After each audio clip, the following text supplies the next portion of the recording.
Hi everyone, knowledge group पे मैं प्रियंका आपका स्वागत करती हूँ। और आज जो हमारा वर्ड है तो सिनोनियस है। तो सबसे पहले हम सिनोनियस का 2 वर्ड डिस्कशन करते हैं आपके साथ, उसके बाद से एंटोनियम्स का वर्ड। ठीक है, तो रोज़ 3 कर रहे थे, लेकिन आज एंटोनियम्स में हमारा वर्ड जो है 4 है। ठीक है, तो आइए सबसे पहले हम बात कर लेंगे सिनोनियस यानी पर्यायवाची।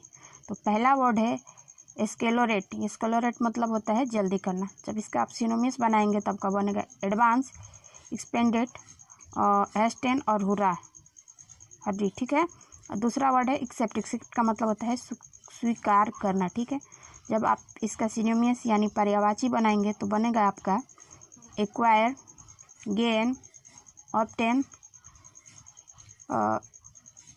एक्नॉलेज, बिलीव और रिकॉग्नाइज। ठीक है, तो ये वर्ड थे कुछ एक्सेप्ट का जिसका आपके साथ हम सिनोनियस डिस्कशन किए आए। अब आइए बात कर लेते हैं एंटोनियम्स। एंटोनियम्स का मतलब होता है विलोम। ठीक है, तो इसमें पहला वर्ड जो है हमारा एक्वाइट। एक्वाइट का मतलब होता है मुक्त करना। तो इसका एंटोनियम्स जब होगा कन्विक्ट। ठीक है, दूसरा है एडवांटेज। एडवांटेज का मतलब होता है लाभ या सुविधा। जब आप इसका एंटोनियम्स यानी विलोम बनाएंगे तो होगा डिसएडवांटेज। ठीक है, तीसरा वर्ड है एब्डन। एब्डन का मतलब होता है छोड़ देना। तो इसका जब आप एंटोनियम्स बनाएंगे तो होगा रिट्रेन। ठीक है, अगला वर्ड है अक्वार्ड। अक्वार्ड मतलब होता है विचित्र। तो जब आप इसका एंटोनियम्स यानी विलोम शब्द बनाएंगे तब का बनेगा ग्रेसफुल। तो ये थे कुछ वर्ड जिसका हम आपके साथ डिस्कशन किए। आई होप कि ये क्लास आपको बहुत पसंद आया होगा। अगर पसंद आए तो लाइक, शेयर और सब्सक्राइब ज़रूर कीजिए। और अब हम इसमें आगे जो बात करेंगे, हमारा क्या चल रहा था आगे, तो सिंटेक्स चल रहा था। तो अब सिंटेक्स में जो रूल हैं उनके बारे में हम आपके साथ डिस्कशन करेंगे। ठीक है, तो सबसे पहले हम कहेंगे कि आप हमारे वीडियो को लाइक ज़रूर कीजिएगा। ठीक है, तो आइए बात करते हैं सिंटेक्स में हमारा अगला रूल क्या है और उससे रिलेटेड एग्जाम्पल। तो अब हम सिंटेक्स में जो रूल है उसका हम प्रयोग करेंगे। तो आइए सबसे पहले हम रूल की बात करते हैं कि अगर आपका सेंटेंस में मेनी, ये या एन प्लस सिंगुलर नाउन आए तो आपका सेंटेंस जो है सिंगुलर वर्ब बनेगा। जैसे एग्जांपल है कि many a boy are dancing. तो जैसा कि सेंटेंस में बताया गया है, तो मेनी का अर्थ यहाँ निकलेगा अनेक, एक से ज़्यादा यानी अनेक। तो अनेक की बात हुआ है तो हमारा सेंटेंस जो है आर ना लेके क्या यूज़ होगा, तो आर के जगह हमारा जो यूज़ होगा करेक्ट बनाने के लिए तो इज का यूज़ होगा। तो करेक्ट सेंटेंस हमारा बनेगा कि मेनी ए बॉय, अनेक लड़के, इज डांसिंग, क्या कर रहे हैं, नाच रहे हैं। ठीक है, दूसरा एग्जाम्पल है कि many an engineers are on strike.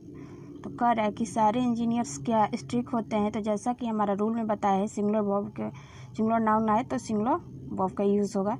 तो यहाँ इस भी सेंटेंस में हमारा जो है आर की जगह क्या यूज़ होगा, तो इज यूज़ होगा। क्या होगा, इज। तो करेक्ट सेंटेंस हमारा जो बनेगा कि मेनी एन इंजीनियर्स आर ना इज ऑन स्ट्रिक। ठीक है, दूसरा रूल कह रहा है कि अगर आपका मेनी प्लस ए या एन प्लस सिंगुलर के लिए पॉजेसिव एडजेक्टिव क्या आता है आपका, तो हीज, हर और इट्स का प्रयोग होता है सेंटेंस में। देखिए एग्जांपल है जैसे कि many a boy has complete his work. ठीक है, तो देख रहे हैं ना पॉजेसिव एडजेक्टिव का यूज़ हो रहा है कंप्लीट के बाद।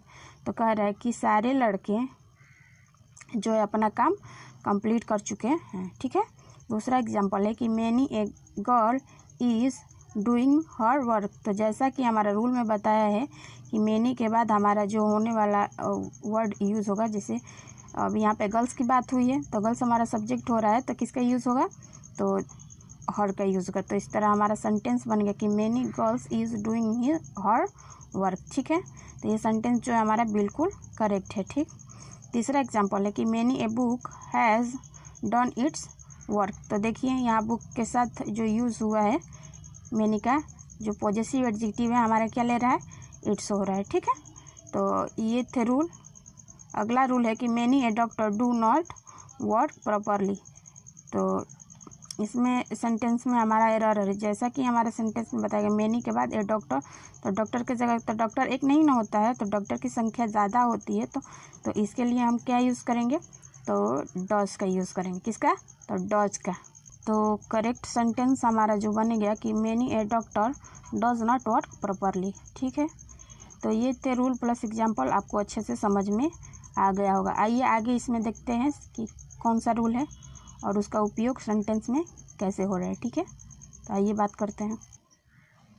आगे रूल है कि अगर आपका ए नंबर ऑफ या ए ग्रेट नंबर ऑफ या लार्ज नंबर ऑफ या ए लार्ज नंबर ऑफ अगर आए तो प्लस प्लूरल नाउन, अगर प्लस प्लूरल नाउन हो तो आपका सेंटेंस जो है सिंगुलर वर्ब में बनेगा। जैसे एग्जांपल है कि द अमाउंट ऑफ हिज लो।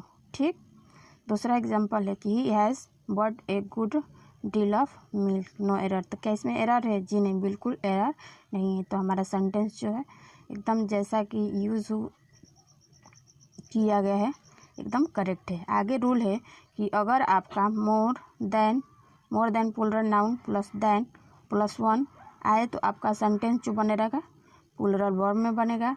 दूसरा रूल है इसमें कि अगर आपका मोर देन या उसकी जगह पे 2 या 3 प्लस प्लूरल नाउन हो तो आपका सेंटेंस जो बनेगा हमेशा प्लूरल वर्ब में बनेगा। और तीसरा रूल है कि मोर देन 1 सिंगुलर नाउन हो तो आपका सिंगुलर नाउन में बनेगा। जैसे एग्जांपल है कि मोर बॉय देन 1 आर डांसिंग, मतलब ज़्यादा लड़के हैं लेकिन उसमें से एक लड़का जो है क्या कर रहा है, डांस कर रहा है। ठीक है, तो ये थे रूल प्लस एग्जांपल। इसमें और भी जो दूसरा रूल है इसमें एग्जांपल है जिसका हम आपके साथ डिस्कशन करेंगे। ठीक है, तो पहले आप रूल समझ लीजिए, उसके बाद आप एग्जांपल अच्छे से सॉल्व कर पाएंगे। ठीक है, तो आइए इसके एग्जांपल जो है उसको हम देखते हैं कि क्या है इसका एग्जांपल। ठीक है, और रूल के अकॉर्डिंग कैसे यूज़ हुआ है। ठीक है।